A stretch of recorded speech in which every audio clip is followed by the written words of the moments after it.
Ipinatawag ng National Bureau of Investigation na mahigit 70 alkalde ng iba't ibang bayan na dawit sa maanumalyang paggamit ng pondo mula sa Malampaya Gas Project. Dalawa po sa kanila humarap na kahapon sa NBI at iginiit na dinoktor lang umano ang kanilang pirma sa mga transaksyon sa mga umano'y peking NGO ni Napoles. Balita natin ni John Consulta. Nagtungo sa NBI sina incumbent Mayor Wilfredo Kiat ng Pila, Laguna at si Mayor Simplicio Sammy Rosario ng Binmali, Pangasinan.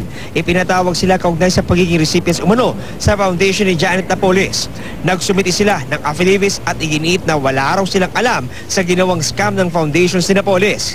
Sinabi ni Mayor Kiat, pineke raw ang kanyang pirma noong December 2009. Wala rin daw siyang nakuhang 10 milyong pisong halaga ng agricultural equipment mula sa Bukurintang Law Foundation.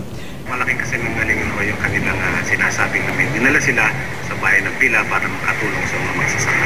Ipinakita naman ni Mayor Sammy Rosario ang kanyang identification cards. Ito'y para ihambing sa sinasabing pirma niya na nasa umano'y Memorandum of Agreement sa pagitan ng Department of Agrarian Reform, Munisipalidad ng Binmali at Tanglao para sa Magsasaka Foundation Incorporated.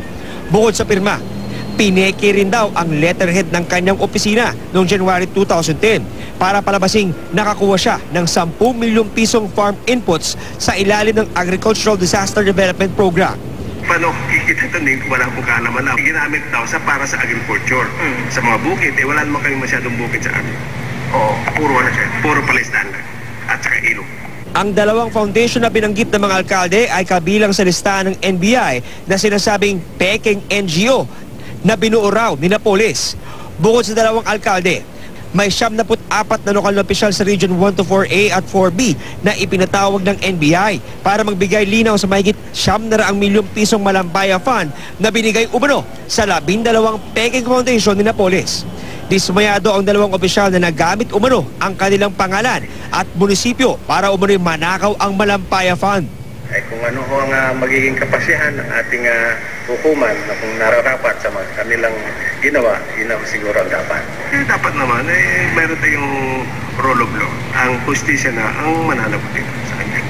Umaasang NBI na dadating pa ang iba pang mga pinusumpina para magbigay linaw sa issue. John Consulta, GMA News.